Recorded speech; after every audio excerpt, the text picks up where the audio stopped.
Hi, I'm very happy you're here.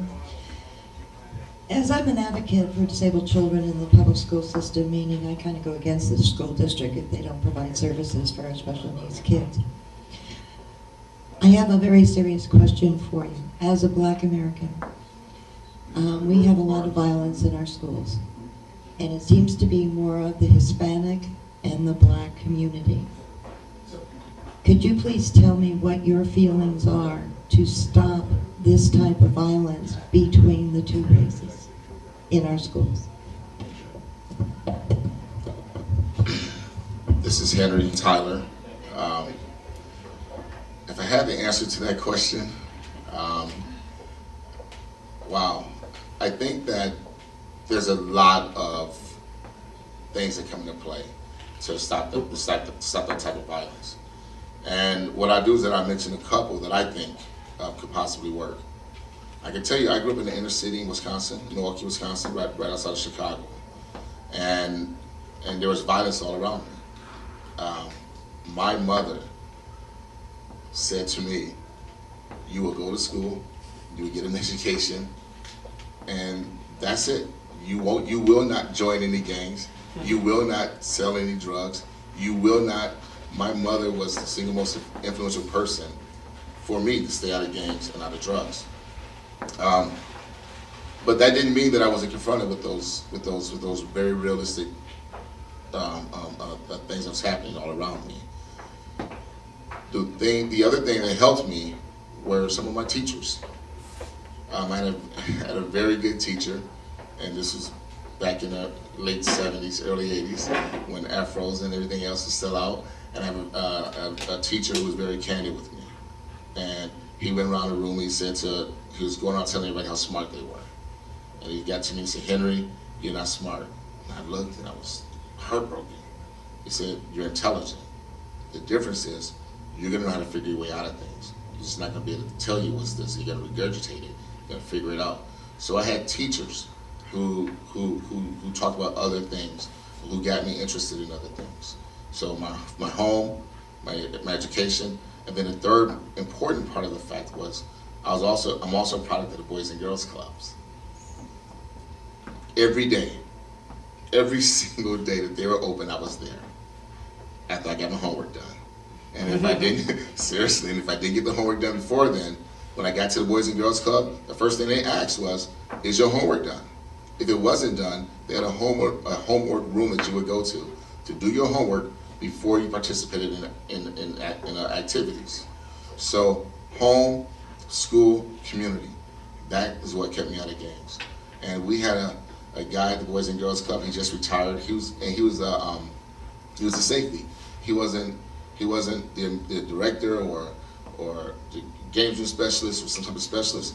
This guy was the guy that when you walked through the door, he just wrote your name down and made sure you had your Boys and Girls Club card. He just retired, and he was the person who would sit there and tell you about life, and would say to you, "You know what? Go to school. You know what? Get your education. You know what? Be smart. You know what? Don't do stupid things." Very, very honest and candid conversations with a lot of us at the Boys and Girls Club, and he probably more than most other people are the reason that a lot of us stayed away from drugs and gangs and the things that could tear us down. So I guess to answer your question in a nutshell, I think school, community, home, if it's done where people are talking to each other, that can stop the violence. Because you know what, I'm going to be more interested in the fact that I'm going to go to college and possibly get an education, or I'm going to go to the military and possibly help my family, than fighting somebody down the street for a street corner that neither one of us owns.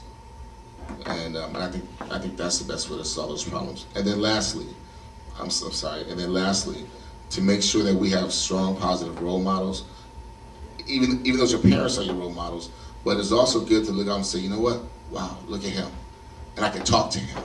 And he's a legislator. He's an educator. He's this. He's that." As a teacher for the past 9 years, the biggest thing that my students have said to me is that, "You know, Mr. Tyler, I like being able to go into the corner store or to Walmart and seeing you in there, you know, because I'm real to them now." Prior to that, especially when I taught in Wisconsin, they would always say, "Well, you're from the suburbs. You grew up with a silver spoon in your mouth." No, I didn't. And no, I'm not. I live the same community that you stay in. You know, and I think that's important, is that we have to live in these communities and be part of these communities that we're trying to help them better and be visible for our children. Henry, this is Deborah, the banker Vic. And what I'm hearing from you today is accountability. I'm hearing community. I'm hearing life experience. So it's great for you to share that, and thank you for sharing that with us today. I'm also an instructor at LVAC, so I'm huge into health and fitness. And it boils my blood when I hear people talk about taking sports out of the school, the activity that the growing children need to grow. What are your thoughts about education and the sports program? These questions, this is Henry Tyler. You know, these questions can be better if I sent them to you guys personally. and what I mean is that, as I mentioned, I'm currently an educator for a CCSD charter school. What I didn't mention is that I teach special education and also teach PE. So, and I'm also the current athletic director at the school that I'm at. So there you go. You were sandbagged. But I honestly believe the year before I got to the school that I'm currently at, they didn't have a real PE program. What they did was that they told the kids, because it's a charter school and it's about finding your niche at the school and working it. And what they did was that they told kids, you know what, on your own time, go out, do whatever they think is PE, log those hours, and come back, and you're okay. Right. So so when I got there and we talked about that PE program, I said, you know what, that's not a real PE program. And what we did then is that we set up a PE program for kids. Our kids come in grades 7 through 9 get PE, and they get a structured PE program, and you can see the difference.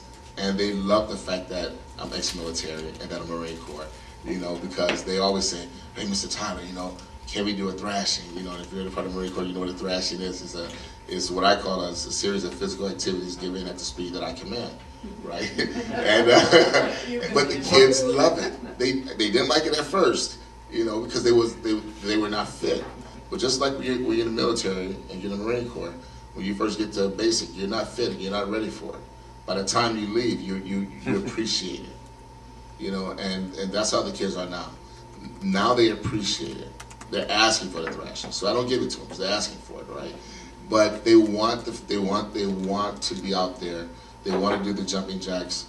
Our jumping jacks are, a set of 5 is 1, so.